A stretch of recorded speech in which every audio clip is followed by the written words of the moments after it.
autonomía, pero también cómo cayó. ¿Vale? Dimos el vistazo rápido entre el inicio, lo bien que se veían las cosas y cómo fracasaron y llevó a una crisis económica. Por otro lado, también es importante que tomemos en consideración que llegamos al momento clave de ese antes y después en los procesos electorales de nuestro país. ¿Y esto por qué? Ustedes recordarán que como antecedente, en las elecciones del 76 precisamente, se vivió una falta de democracia al no haber oposición o un candidato de otro partido con el que contendiera José López Portillo. Y ya lo platicaron desde la clase pasada. Entonces, al ver esta situación, parte de lo que trató de impulsar José López Portillo fue renovar o reformar los procesos electorales en nuestro país. Y para ello, y mejorar esta situación democrática, en el 77, un año después o al siguiente año de tomar posesión, promulgó la Ley López. La Ley López, se le llamó Ley López, porque era la Ley Federal de Organizaciones Políticas y Procesos Electorales. Esta ley estuvo estructurada, como ustedes saben, todas las leyes se estructuran por títulos. Esta la definieron o la estructuraron con 5 títulos principales. Estos títulos eran sobre partidos y organizaciones políticas, que de alguna manera ya teníamos regulado el cómo se podía registrar un partido político, pero venían nuevas cosas. La nueva conformación de la Cámara de Diputados, la autoridad electoral, nulidad, recursos y sanciones, y finalmente coaliciones y frentes. La promulgación de esta ley, les comentaba hace unos momentos, marca ese parteaguas en los procesos electorales de nuestro país, porque de alguna manera esto sentó las bases de lo que hoy tenemos en nuestro sistema electoral. Dentro de las características o principales características que marcó esta ley, no vamos a ver toda la ley, lo que quiero que se lleven de este tema es, 1, qué significó la ley López; 2, cómo estuvo estructurada, que fueron esos 5 títulos que les acabo de mencionar; y tercera, cuáles eran los puntos clave que se marcaron durante la promulgación de esta ley. Para el tema de autoridad electoral, se especificaron 4 cosas importantes. Fueron más, pero las relevantes para nuestra materia son estas. Modificó la integración de la Comisión Federal Electoral. Ustedes se acuerdan que cuando hablamos de la primera ley que definió, que estructuró a la Comisión Federal Electoral, traía una estructura un tanto más controlada por el Estado. Cuando llegamos acá, hay una modificación a la integración de la Comisión Federal Electoral para que pudiera tener una apertura más democrática. La CFE iba a fungir como autoridad, pero a su vez también iba a ser la que iba a otorgar el registro a los partidos, ya no la Cámara de Diputados, como antes sucedía. Entonces empiezan a darle nuevas atribuciones a la autoridad electoral, ¿vale? Esta ley también permitió la participación de los partidos registrados en igualdad de condiciones, que significaba que cuando un partido adquiría su registro nacional, este podía contender en las elecciones presidenciales o elecciones federales en igualdad de condiciones, con los mismos derechos y con las mismas obligaciones que cualquier otro partido que hubiese obtenido su registro, ¿vale? También otorgó a esta autoridad electoral la facultad para resolver el otorgamiento o pérdida de registro de los partidos políticos. Ya no iba a ser la Suprema Corte de Justicia, sino ahora íbamos a tener una autoridad electoral que también fuera la encargada de otorgar o de quitar el registro a los partidos políticos. ¿Vale? Profa, Díganme. es que se escucha como igual que ayer. Bueno, no fue ayer, porque ayer fue con el ayudante, pero se escucha como robot. Pero sí se le entiende. Okay. se le está escuchando de a ratos como robot y luego como de ratitos muy chiquitos, normal, y luego se le vuelve a escuchar como robot. Ok, denme un minuto, desconecto mis audífonos y me vuelvo a conectar. Permítame tantito.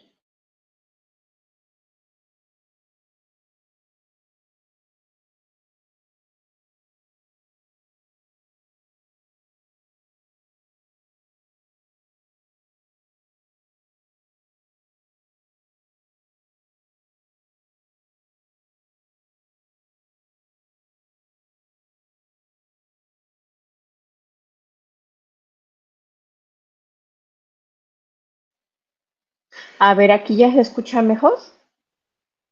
Sí, Va, perfecto. Muchísimas gracias.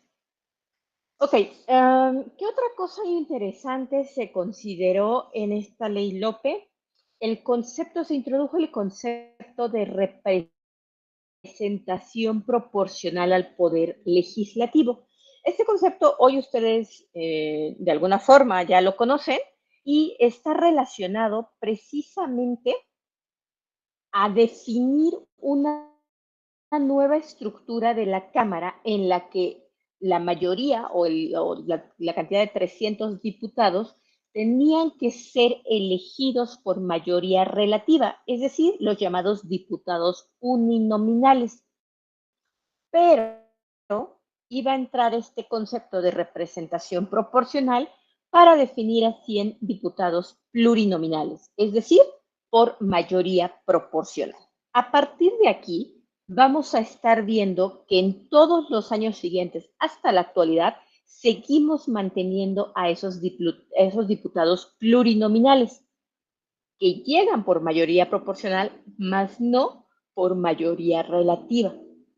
Ustedes cuando votan no los eligen, sino por la cantidad o por la mayoría que obtuvieron o los porcentajes que obtuvieron. Hay una regla, hay unos cálculos ahí que hace la autoridad electoral para saber cuántos diputados plurinominales le va a otorgar a cada partido. ¿Sale? Entonces, esto llevó precisamente a que la Cámara creciera, a que en lugar de tener a 300 diputados, ahora íbamos a tener a 400, ¿vale? Y después también especificó las condiciones para las casillas electorales.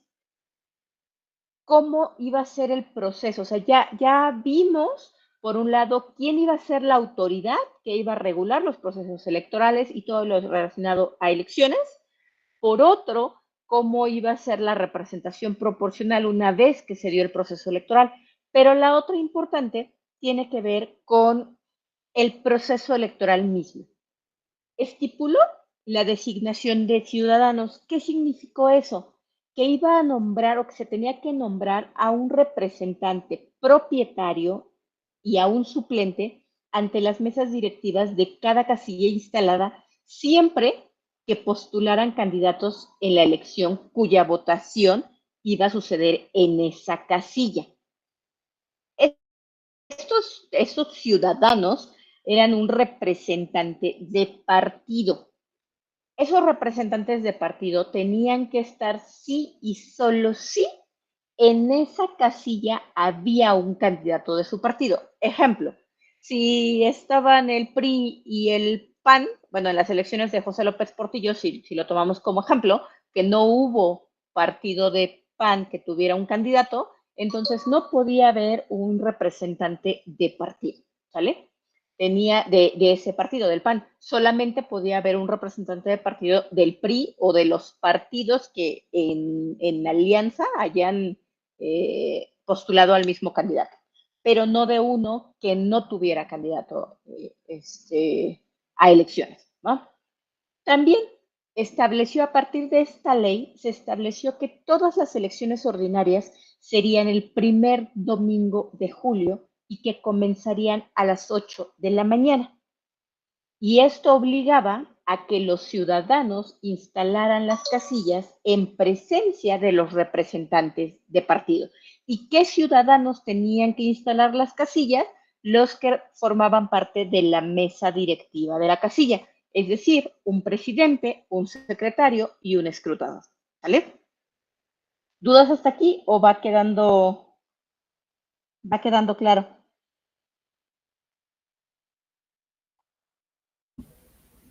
Vamos bien. Todo bien. Ok, porque esto segurísimo viene en su examen, ¿eh? Denme un segundito, por favor. Permítame tantito.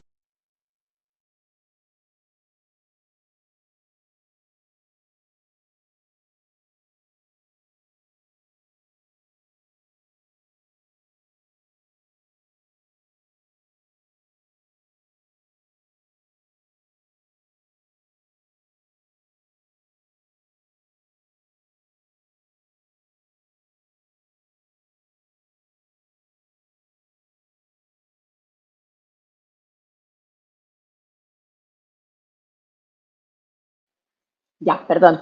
Ok, entonces hasta aquí tenemos procesado cómo va estructurada esta ley López y por qué hubo estos cambios relevantes y por qué les decía que esto sentó las bases del sistema político electoral que hoy tenemos.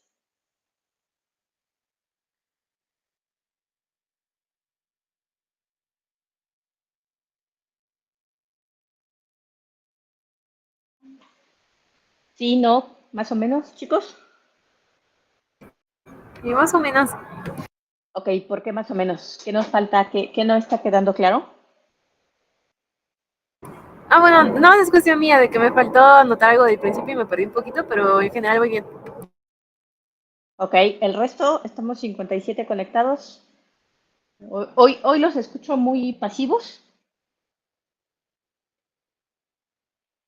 No, sí, todo bien. Todo bien, todo bien. Ok, porque varias preguntas del examen van a estar relacionadas con esto, ¿va? Porque es un parteaguas en nuestro sistema electoral.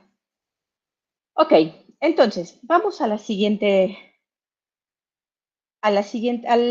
rubro que abarcó esta reforma. El siguiente tuvo que ver con las nuevas condiciones que iban a tener los partidos políticos. Dentro de ellos, los derechos, obligaciones y financiamiento. Para esto, se establece como derechos para postular candidatos, nombrar representantes ante las mesas directivas de casilla y ante la autoridad electoral. Cada partido que obtuviera su registro electoral debería o tenía el derecho de postular candidatos, de nombrar representantes ante las mesas directivas y ante la comisión representantes de partido. ¿Va? Dentro de sus obligaciones, así como había derechos, pues siempre está el equilibrio con las obligaciones. En este caso, tenían la obligación, uno, de ostentar el nombre con el que habían registrado a ese partido político, el emblema, los colores, cumplir con los estatutos y, adicional a eso, editar una publicación periódica. Es decir, yo no podía pedir el registro de mi partido, ejemplo, del PRI, pero cuando estuviéramos en procesos electorales, cambiarle el logotipo. O sea, en lugar de el que ustedes ya conocen, verde, blanco, rojo, ponerle otro color, ponerlo en negro, ponerlo en gris. No teníamos permitido hacer, o hasta ahorita no se tiene permitido hacer eso. ¿Por qué? Porque cuando se registró el partido, se registró con un nombre, con un emblema y con unos colores. Y eso se tienen que mantener hasta el final, hasta que el partido pierda el registro, ¿sale? Si el partido vuelve a registrar con otro nombre, con otro cambio, bueno, tendrá que ostentar ese nombre, emblema, colores y obviamente los estatutos con los que se estipuló para que mantuviera cumplidas esas obligaciones que adquiría en el momento de que obtenía su registro como partido político. En temas de financiamiento, a partir de este momento se estipula que los partidos políticos podían obtener financiamiento público. No se estipuló una cantidad, no se estipuló un porcentaje del presupuesto federal, solamente se dio esa primera pauta a que podían obtener financiamiento público, ¿sale? Años más adelante lo vamos a platicar, que es donde comienza a regularse un tanto ese sistema de financiamiento público. Y otro de los puntos relevantes es que redujo los requisitos para que los partidos obtuvieran su registro y también introdujo el concepto de registro condicionado, es decir, esa condición que debían cumplir los partidos para mantener su registro. Y estipuló que para obtener el registro debían tener 65,000 miembros registrados o afiliados y para mantenerlo 3,000 afiliados en cada una de la mitad de las entidades federativas. Más o menos lo que habíamos platicado en sus inicios, cuando platicamos del registro de partidos políticos, pero ahora estaba dividido para la Constitución 65,000 y para mantener el registro 3,000 afiliados en cada una de la mitad de las entidades federativas. Ahora bien, el registro condicionado estaba estipulado en función al resultado de la elección, es decir, el 1.5% de la votación nacional para mantener ese registro en por lo menos 3 elecciones consecutivas. Eso significa que si esta ley se promulgó en el 77, para las siguientes elecciones, al menos en 3 consecutivas, que tenía que ser la del 82, la del 88 y la del 94, ese partido debía tener por lo menos el 1.5% de la votación nacional. Cumpliéndose esas reglas, entonces sí podía mantener su registro. Si en la segunda elección consecutiva obtenía el 1%, en automático perdía el registro de partido político. Adelante, Diego. Sí, profesora, en ese momento ya había elecciones intermedias, Sí, porque, esos han existido todo el tiempo, son federales, al final de ok, cuentas. Acuérdense que la y, presidencial es, por ejemplo, ahorita que fue en el 2000, ¿qué fue? 24, pero están las intermedias en el 27. ok, y por ejemplo, en ese caso, esa regla de mantenerlo por lo menos a 3 elecciones consecutivas, ¿aplica también en las intermedias? También aplican las intermedias, sí, Ok, correcto. entonces serían como 6 elecciones, o sea, tendría que No, 3. mantener, ok, Yo hacía el ejemplo solo con las federales de presidente, pero siguiendo la dinámica tendría que ser la del 88, 91, no, 76, 76, 77 que fue la promulgación, sí, 79, o sea, cada 3 años, digamos. Eso significaba que eran en 9 años, dado que tenemos elecciones federales cada 3 años, en 9 años consecutivos, durante esos 3 procesos electorales tenía que haber mantenido ese 1.5% de votación nacional. ¿Sí me explico? sí, sí, Ok, perfecto. Entonces, una vez que ya cumplimos estas condiciones del registro condicionado, valga la redundancia, podía permitir que el partido mantuviera su registro y ya no lo perdiera, se mantenía ya vigente por los siglos de los siglos, ¿vale? Pero si en alguna de esas 3 consecutivas no mantenía al menos ese 1.5%, pues desaparecía. Que es algo muy similar a lo que pasó ahorita en las elecciones de 2024, que fue precisamente la pérdida de registro del PRD, por ejemplo, ¿vale? Las condiciones ya han cambiado, ya no hay un registro condicionado con estas mismas reglas de elecciones consecutivas, pero ya años más adelante, cuando veamos esa reforma, lo vamos a platicar, y eso hizo que en la actualidad, yo creo que en las últimas 2 décadas, al menos 2 partidos perdieran su registro como partido político. En estos entonces, donde estamos en la década de los finales de los 70s, 80s y 90s, no teníamos tantos partidos, pero sí los chiquitos que de alguna manera también postulaban al candidato del PRI, pues comenzaron un poquito a desaparecer también, ¿no?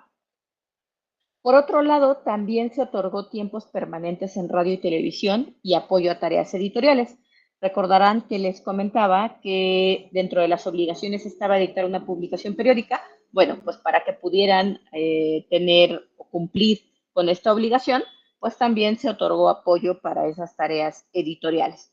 Y los tiempos en radio y televisión. Ahora sí es cuando empezamos a ver que los procesos electorales, cada partido tenía la misma oportunidad de condiciones o ese equilibrio democrático para aparecer en los sistemas o los medios de comunicación masivos, como en su momento fueron el radio y la televisión. Y por eso les decía, son las bases de nuestro sistema político electoral, porque hoy ya no solo es los tiempos definidos en radio y televisión. Hoy tenemos al alcance nuevas tecnologías, redes sociales que permiten una apertura mucho mayor, pero ya no está del todo controlada por la autoridad electoral. Adicional a esto, se otorgó personalidad jurídica a las asociaciones políticas. Es decir, recuerdan que cuando vimos la primera reforma electoral platicábamos de que otorgó personalidad jurídica a los partidos, es decir, ya eran reconocidos jurídicamente, jurídica y legalmente, y por la Constitución como un ente político. Pues a partir de ahora, en esta reforma de la ley, en esta publicación de la ley Lope, se especificó que también las asociaciones políticas. Sin embargo, las asociaciones políticas no podían o no postulaban a candidatos. La diferencia con los partidos es que un partido sí postula a un candidato, pero una asociación política no. También estipuló proteger y regular los derechos para integrar coaliciones y frentes. Ustedes recordarán que cuando hemos visto cada transición en los sexenios de gobierno desde 1929 más o menos, cuando ya ha sido el PNR, el PRM y luego el PRI, siempre hemos mostrado en los slides que les damos clase a clase, qué partidos son los que postulan al candidato o al presidente en turno. Para el caso de José López Portillo, fue postulado por el PAR, por el PPS y por el PRI. Pero estos no eran una coalición ni un frente, ¿sale? Todavía estos conceptos no estaban regulados en nuestro sistema político electoral. Por eso, cuando votaban, cada partido postulaba al candidato, en este caso al mismo candidato. Si ustedes iban y votaban por el PPS, pues estaban votando por José López Portillo. Si votaban por el PRI, estaban votando por José López Portillo. A diferencia de hoy, donde de alguna manera sí tenemos coaliciones y ustedes pueden ver el espacio de la coalición completa, ¿va? Entonces, esta ley comienza a ver ¿cómo decirlo? Esa oportunidad de hacer más democráticos los procesos electorales y que con ello se tiene que empezar a cubrir estos conceptos mucho más amplios para integrar coaliciones y frentes. Sin embargo, en esta estructura de la ley Lope no se especificó tanto las características, los derechos, las obligaciones que tenían esas coaliciones. Apenas incursionó el concepto, poquito más adelante es donde comienza ya a ampliarse y permite que en sexenios hacia adelante, que ya vamos a ver, hablemos de los frentes electorales. ¿Vale? Hasta aquí, ¿vamos bien? De momento sí. Sí, vamos bien. Ok, perfecto. Ahora, ¿cuándo fue la primera prueba electoral de la ley Lope? Pregunta para ustedes.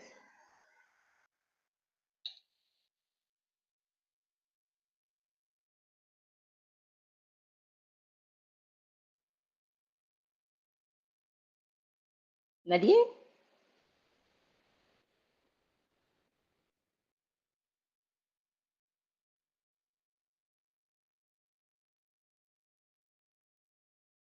Hoy nadie va a tener asistencia, ya vi.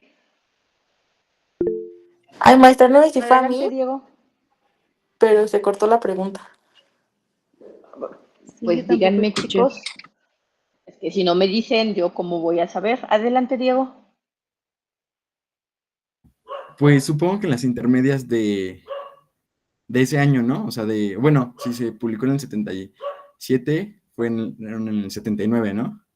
Correcto, en el 79. ¿Qué esperábamos? Dado todo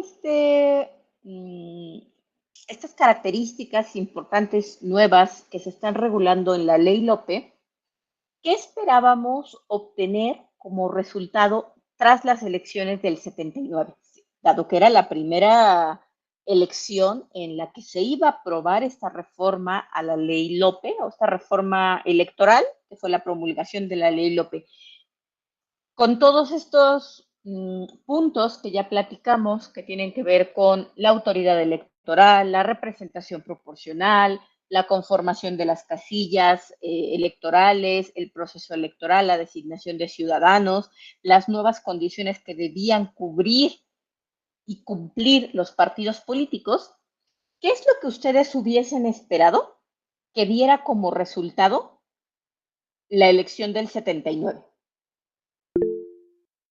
Adelante, Daniela. Yo creo que más transparencia en las elecciones, pero sobre todo por lo del registro y cómo se daban de los distintos partidos, igual más variedad, o sea, no solamente personas del PRI que gobernaron, sino más variedad de representantes de partido en nuestros, bueno, no representantes, o sea, que las personas electas sean de distintos partidos. Que las personas electas sean... pero solo podíamos elegir... ok, Una estamos en las persona. intermedias. No, estamos en las intermedias. Todavía no nos vamos hasta la presidencial. Y la Cámara de Diputados no sufrió gran variación. Bueno, eso es lo que yo hubiese esperado, más variación. O sea, si respondiendo a su pregunta, yo hubiera esperado más variación.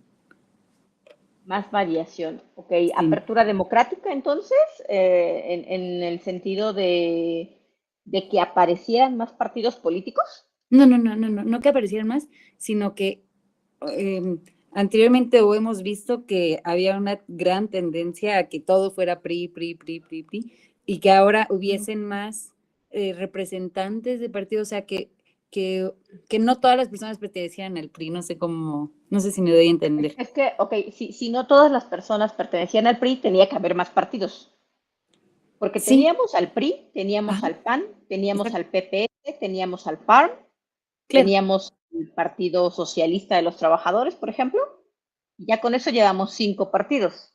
Sí, perdón, pensé que se refería a que si se crearan más partidos. No que se creen más partidos, sino que estos también tengan más actividad dentro de los representantes. No sé si me debe entender.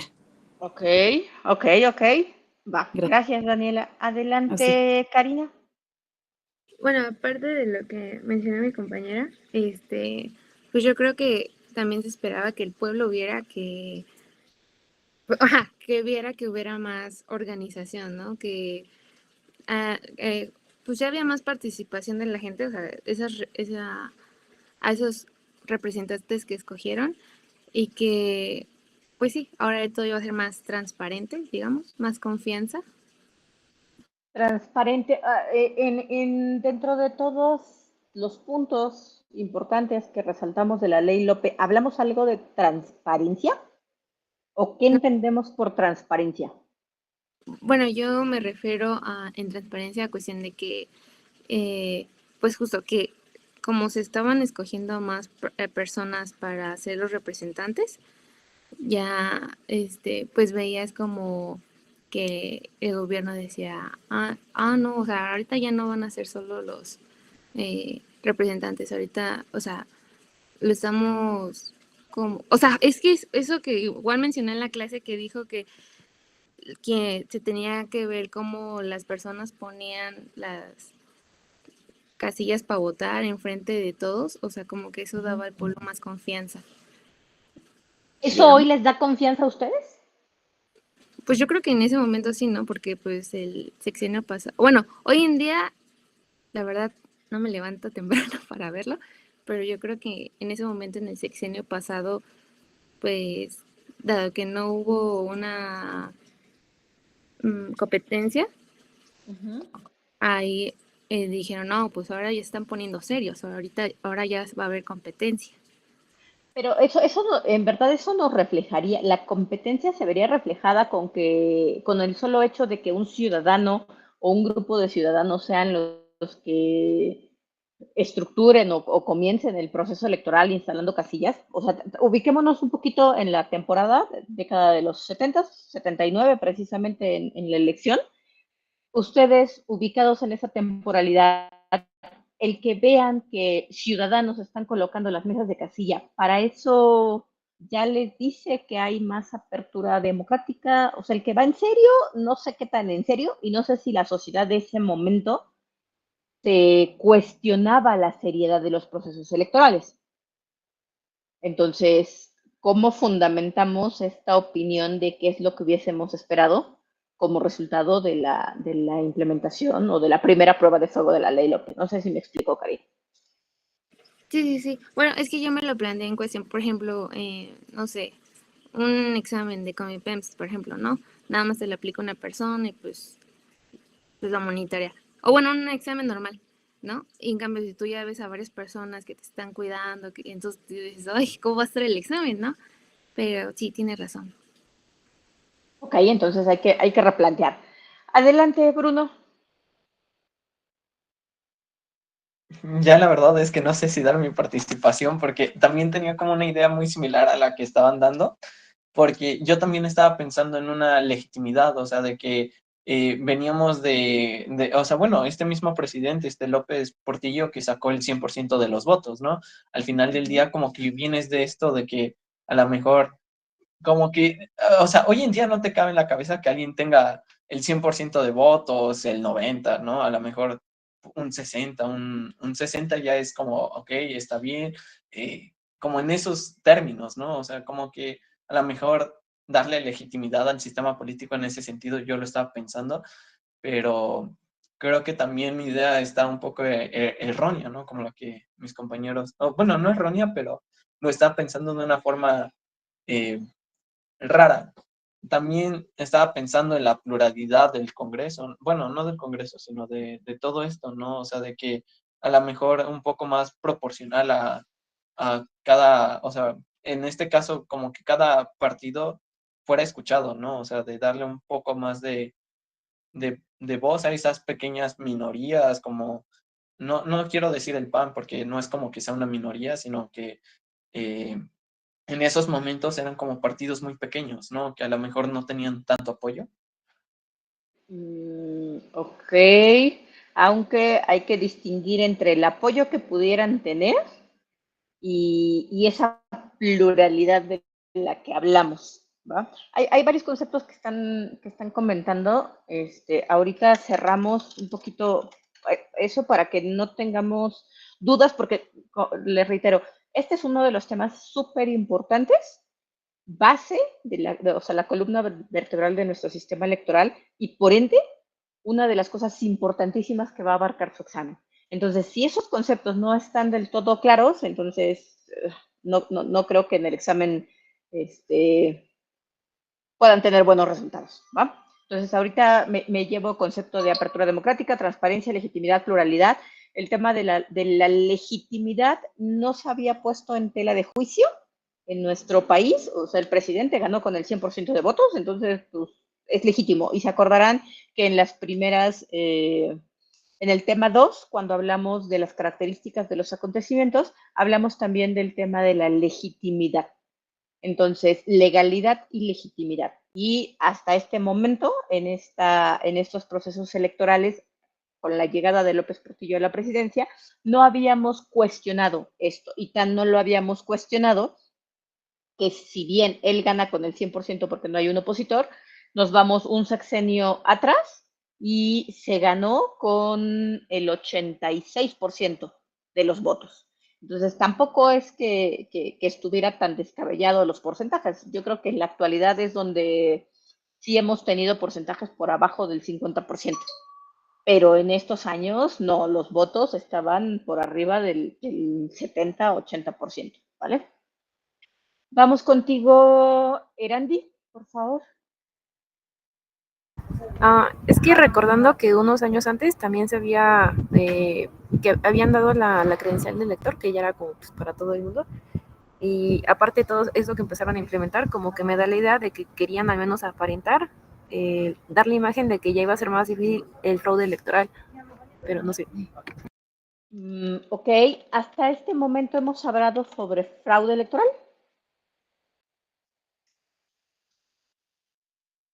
¿Alguien lo recuerda? Si ese concepto ha sido tema de conversación en nuestras clases. No, y no sé si se dio hasta lo de Salinas. Un poco, sí lo vamos a escuchar con la transición en el 88. Entonces, es otro concepto que tenemos que sacar del juego para este momento de la vida política. Vamos, Diego, y cerramos contigo, Ricardo Enrique, por favor. Me surgió una pregunta, profesora, ¿por qué, o no sé si no, como no alcancé al principio a escuchar, pero ¿por qué se creó la ley? O sea, no entiendo si justamente había ganado con el 100% de los votos, nadie dudaba de su, pues de que hubiese trampa en los procesos electorales, había como todo este poder, ¿por qué se implementaría una ley que abriría que alguien más pueda buscar el poder o como que estos procesos, ¿no? Darle más poder como al poder legislativo, teniendo los plurinominales, o sea, ¿por qué? La ley se implementa, la promulga precisamente José López Portillo. Él es el presidente que llega con el 100% de votos porque no hay una oposición, no hay un contendiente. Entonces, para él, desde su perspectiva política, había una falta de democracia al no haber oposición. O sea, no una falta de democracia porque, porque hubiera fraude. Ese concepto ni pintaba en el mapa. Una falta de democracia porque no hubo oposición. Entonces, implicaba que promulgar la ley iba a permitir una apertura política. Y esa apertura política estaba más ligada a, uno, tener estructura, dos, tener partidos políticos registrados con derechos, con obligaciones, y que por ende en siguientes procesos electorales participaran y ya no fuera un único partido. ¿Sí me explico? Sí, sí, o sea, digamos que fue porque él sintió que no había democracia, porque justamente no, pues al no haber, yo creo que habría políticos muy felices, contentos, ¿no? De que justamente no exista la perdón, no exista la oposición, ¿no? Entonces, pues es como, Claro. es curioso que el presidente que llegó con el Que 100% llega de de los esa votos, manera. ajá, que justamente él quiere como, pues, no sé, ¿no? O sea, a lo mejor no le supo como la victoria, ¿no? No sé. Yo creo que ya si nos vamos a un tema un tanto más filosófico, probablemente, pero por eso les decía, fue ese parteaguas, porque López Portillo pudo haberse quedado de brazos cruzados. Total, ya gané y punto. Yo llevo mi proceso presidencial y pues, lo que venga ya no me importa. Sin embargo, para su, ¿cómo decirlo?, su ego político, sí era importante plantear una apertura democrática, porque esto no debería volver a suceder en procesos electorales. O sea, el que él hubiera llegado no significa que el PRI fue autoritario, porque recordemos que llegó por 3 partidos, postulado por 3 partidos. Entonces sí existían partidos. Sin embargo, no hubo oposición. Entonces, ¿qué buscaba a través de la ley? Pues que tuviéramos apertura democrática, que hubiera más partidos que no solo postularan al mismo candidato, sino que pudieran contender entre ellos. ¿Vale? Cerramos contigo, Ricardo, por favor. Buenas noches, profe. Bueno, yo considero que una posible cosa que podría uno esperar de la aplicación de esta ley, sobre todo porque hablando de que es la elección como la de mitad de sexenio, pues tal vez no podría haber pues un efecto político tan grande, hablando de infraestructura, pero creo que sí, algo que sí se podría lograr es hablando de la conciencia social de la población, ¿no? Porque, bueno, me parece un poco extraordinario, ¿no? Que venimos de una elección en donde se gana con el 100% de los votos, o sea, no hay oposición y como que no hay gran revuelo social respecto a eso, ¿no? Y tal vez es un Correcto. poco el por qué se quiere implantar esta ley. Y pues se trata de como que involucrar un poco más a la población en este tipo de conceptos, ¿no? Designas a alguien en la casilla y entonces a lo mejor es tu vecino o a lo mejor es tu familiar y ya poco a poco te vas involucrando más y vas entendiendo más de qué se trata esto. También el hecho de que sea una fecha fija, ¿no? Este día márcalo en tu calendario porque ese día tienes que ir a votar, ¿no? Y también otro tipo de cosas como que ya puedes ver presencia en radio y televisión, entonces te puede salir de repente en la radio el spot político de algún partido que no sea el PRI, entonces ya en la conciencia de la población va entrando, no solamente puedo votar por el PRI, ¿no? Pues tengo más opciones y creo que en ese aspecto se puede lograr, e incluso conciencia por parte de los que organizan los mismos partidos, ¿no? Ya no, al haber normas más rígidas, pues te planteas dos veces, ¿no? El simplemente juntarte con mucha gente y hacer pues un partido, intentar hacer un partido porque pues requiere muchas más justo obligaciones, entonces pues al hacerlo más rígido, como que concientizas tanto a los que van a votar como a los que quieren postularse, ¿no? Correcto, correcto. Y comentaste varias cosas súper interesantes que dan precisamente con el objetivo de esta ley, involucrar a la población en los procesos electorales. No habíamos involucrado a la población. Sí había momentos en los que más bien, sí en los procesos electorales participaba la población, pero no era una obligación ciudadana. Hoy es una obligación ciudadana, es un derecho y es una obligación. Entonces, el hecho de que pudieran participar en el proceso, en la ejecución del proceso electoral, hacía también que participaran en el proceso de votación. Ya que estoy ahí, ya que soy presidente de casilla, secretario o escrutador, pues entonces también emito mi voto, por un lado. Y por otro, también desde el enfoque de esa, más que legitimidad que buscó López Portillo, porque pues al final fue legal su elección, buscaba controlar a la oposición. ¿Y por qué buscaba controlar? Si no especificaba o definía una ley con ciertas condiciones, como por ejemplo esto del registro condicionado, no tendría en su poder de la autoridad electoral, que al final seguía dependiendo del Ejecutivo, el poder de decir este partido continúa o este partido desaparece. O sea, esa parte de la apertura democrática sí estaba plasmada, pero era una apertura controlada. O sea, no era darle total libertad a la oposición ni total libertad a la población, sino controlarlo a través de ciertos parámetros, de ciertas condiciones, de ciertos derechos, obligaciones y requisitos que se debían cumplir para los procesos electorales. No sé si me explico hasta aquí.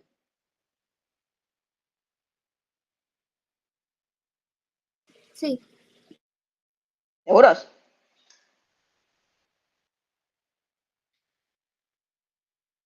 sí.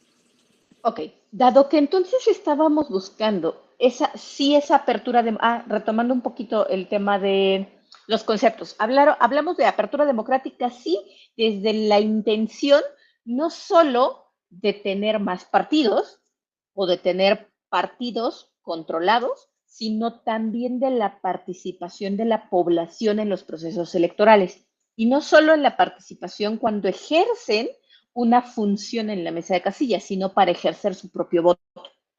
Pero los conceptos que sí tienen que sacar completamente de su mente en esta década de los procesos electorales son transparencia, pluralidad y fraude electoral. Transparencia, hasta este momento nunca hemos hablado de procesos electorales transparentes. Apenas estamos cuando creamos la primera ley electoral, dijimos que estábamos en kinder. Ahorita yo creo que estamos pasando a primaria en nuestros procesos electorales, en la década de los 70, ¿vale? Entonces todavía no llegamos a ese momento de la transparencia, eso lo vamos a ver hasta el 2000, adelantito. Entonces, hoy todavía no juega en este mapa político electoral el tema de la transparencia. La pluralidad tampoco ha sido un concepto que en procesos electorales o en general en el sistema político fuera conocido y fuera entendido, ¿vale? Y la siguiente, fraude electoral. No hemos hablado de fraude, hemos hablado de momentos caóticos, pero fue en los primeros años de la conformación del Estado mexicano, por la forma en la que se llegaba a ser presidente, la lucha de poder y demás, pero a partir de los procesos electorales, creo que han sido todos de alguna manera legales, porque no hemos hablado sobre este concepto de fraude. Y en efecto, lo comentaba por allá una de sus compañeras, lo vamos a tocar hasta las elecciones del 88. Sin embargo, no es un concepto que la historia misma de nuestros procesos electorales confirme que hubo un fraude. Se va a escuchar en los movimientos sociales, pero hasta ahí, ¿va? Adelante, Daniela, tienes la mano levantada. Profesor, nada más, lo de pluralidad es lo que yo intentaba decir de que hubiese distintos representantes de distintos partidos, o qué es lo que no debemos de meter en esto de las elecciones. A ver, otra vez, ¿cómo no entendí tu pregunta? Ese mencionó que no consideremos ni transparencia, ni pluralidad, ni fraudes electorales. Y yo le pregunto, si pluralidad, o sea, ¿qué es pluralidad? Si es lo que yo dije de que hubiese diversidad de partidos entre los representantes, ¿o qué es pluralidad? El término pluralidad como tal es un poco complejo, se refiere como a la existencia de múltiples cosas, personas o ideas dentro de un mismo conjunto o espacio. En algunos casos se ve como, o sí, es un sinónimo de diversidad, de variedad. Sin embargo, en temas de pluralidad política, por así llamarlo, hablamos de que existen diversos partidos e ideologías. Ya existían diversos partidos e ideologías. El concepto como tal de pluralidad, les digo que no aplica del todo para este momento de la ley Lope, porque no es un partido único. Ojo, llegó López Portillo a la presidencia con el 100% de votos porque era el único candidato postulado, ¿vale? Pero no porque hubiera un partido único. Si habláramos de un partido único, entonces sí podemos decir que buscábamos la pluralidad, a que hubiera más partidos. Para este momento, en las elecciones del 79, hubo 7 partidos que participaron en los procesos electorales. El PRI, el PAN, el Partido Comunista, el PPS, el PARM, el Partido Socialista, el Partido Demócrata. Entonces sí había diversidad de partidos. Entonces no estábamos buscando la pluralidad. No sé si me explico con esa diferencia, Dani. Sí. Gracias, qué amable. No, de qué. Ok, entonces, en esta primera prueba de fuego, en el 79, el resultado fue una abstención del 41.6% del padrón electoral. ¿Y por qué esto es relevante? Porque regreso a la última participación de... Se me olvidó tu nombre. ¿Quién fue el último que participó? ¿Ricardo? Sí, profe. Sí, Ricardo Enrique, ¿verdad? Sí. Ok. Sí, Ricardo nos comentaba esa parte de involucrar a la población en los procesos electorales y era involucrarla no solo para participar con una función, sino para participar con su voto. Pues el resultado fue una abstención del 41.6% del partido electoral, del padrón electoral, perdón. Eso significa que los resultados que buscábamos no fueron los que esperábamos. Y nada que ver, si a lo mejor hubiésemos tenido una abstención del 15, 20%, dices, bueno, pues no estuvo tan mal. Pero fue casi del 50%. Entonces, si bien la ley marca ese antes y después en nuestros procesos electorales, la forma en la que la visualizó José López Portillo y que se implementara y que pudiera tener resultados rápido, no se tuvo.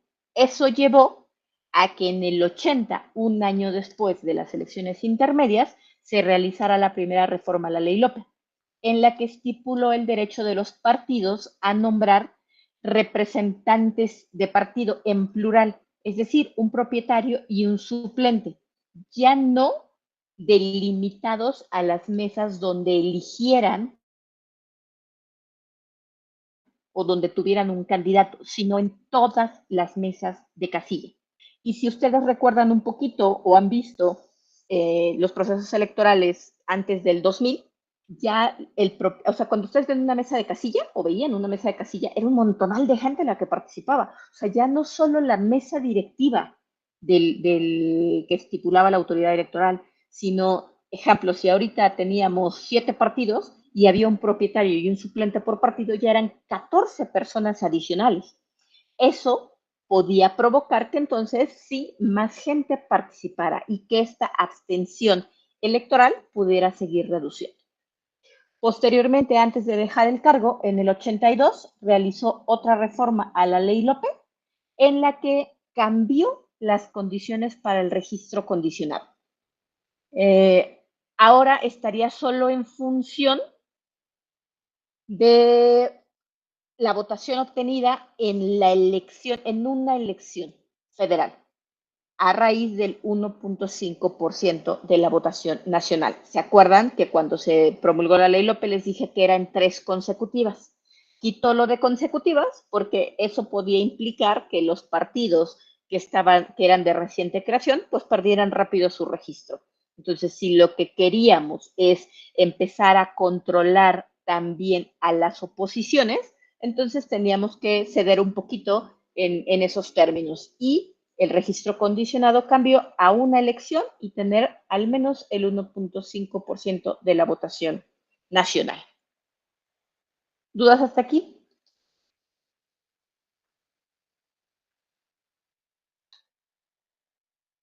No, profesor. Ok, entonces, a raíz de lo que creció la Cámara de Diputados con con la Ley López y con su nueva estructura, o con su nueva conformación de 300 uninominales y 100 plurinominales, hizo que las actividades del Congreso cambiaran de instalaciones. Antes estaban en el centro, cerca del centro histórico, y ahora, para esta fecha del 82, cambiaron al recinto de San Lázaro. El recinto de San Lázaro es uno de los recintos más emblemáticos del sistema político mexicano y por obvias razones sus espacios son mucho mayores. Para este momento tenemos a 400 diputados instalados en la Cámara de Diputados en el recinto de San Lázaro, pero más adelante vamos a ver que esa cantidad crece y este recinto lo soporta. Entonces hicieron ese cambio de instalaciones político-electorales y desde la fecha, desde el 82 hasta hoy, sigue siendo la infraestructura primaria del Congreso, salvo cuando toman la Cámara o cuando ¿cómo se dice? Hay manifestaciones y no pueden ejecutar sus labores ahí, tienen sedes alternas, que ya platicaremos más adelante. Ahorita no son temas relevantes porque para estos momentos no teníamos esos movimientos sociales o de exigencia política sobre las instancias electorales. ¿Sale? Hasta aquí, ¿alguna duda, chicos?